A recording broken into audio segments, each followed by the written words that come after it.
एक, महाराष्ट्र सरकार द्वारा निर्मित विवादित बैराज बाबली परियोजना किस नदी पर स्थित है?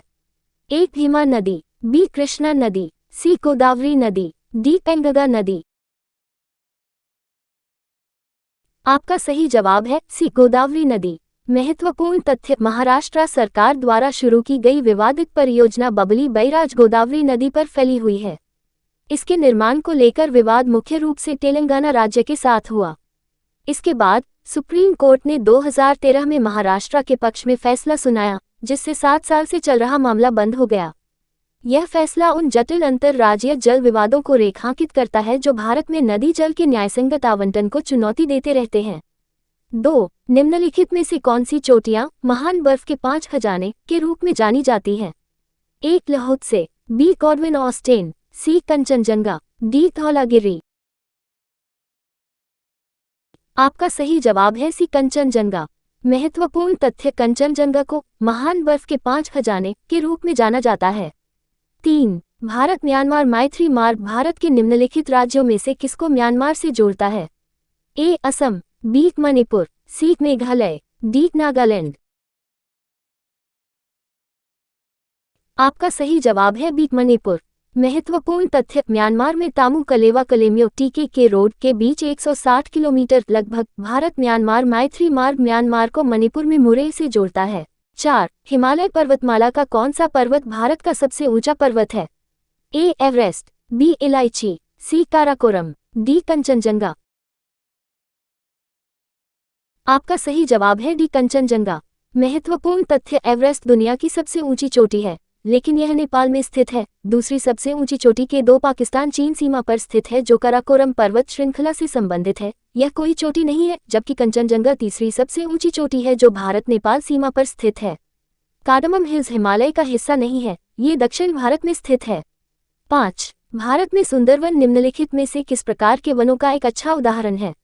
ए. शुष्क वन, बी. पर्णपाती वन, सी. ज्वारीय वन, डी. आर्द्र पर्णपाती वन। आपका सही जवाब है सी. ज्वारीय वन। महत्वपूर्ण तथ्य, ज्वारीय वन मुख्य रूप से गंगा, महानदी, गोदावरी और कृष्णा के डेल्टा क्षेत्रों में उगते हैं, जो ज्वार और उच्च समुद्री लहरों से भर जाते हैं। मैंग्रोव इस प्रकार की वनस्पति का प्रतिनिधि है। सुंदरी ज्वारीय वनों का विशिष्ट वृक्ष है। ये पश्चिम बंगाल के निचले गंगा डेल्टा में बहुतायत में पाया जाता है। यही कारण है कि इसे लोकप्रिय रूप से सुंदरबन के रूप में जाना जाता है। यह अपनी कठोर और टिकाऊ लकड़ी के लिए जाना जाता है। 6. माही नदी निम्नलिखित में से किस नदी में गिरती है? ए. कच्छ की खाड़ी, बी. कच्छ का रन्ना, सी. खंबात की खाड़ी, डी. मुन्नार की खाड़ी। आपका सही जवाब है सी. खंबात की खाड़ी।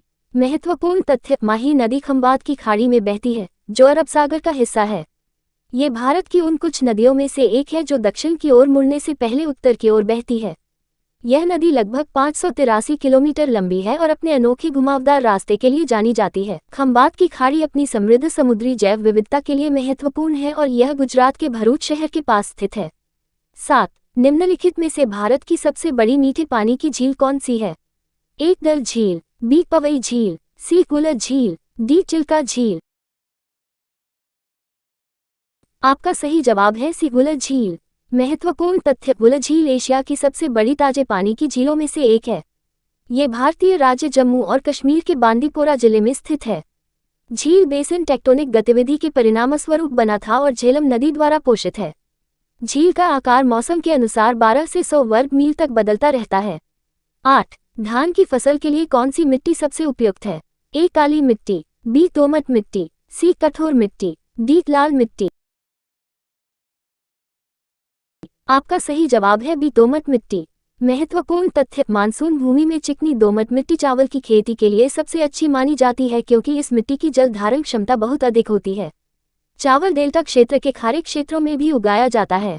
9. भारत में तांबे के भंडार निम्नलिखित में से किस क्षेत्र में पाए जाते हैं? ए. सिंहभूम, बी. कोलार, सी. सेलम, डी. करनपुरा। आपका सही जवाब है ए. सिंहभूम।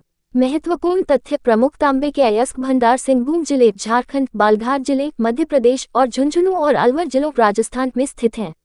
10. निम्नलिखित में से कौन सी भारतीय रेगिस्तान की एक महत्वपूर्ण नदी है? ए. नर्मदा, बी. झेलम, सी. तापी, डी. लूनी।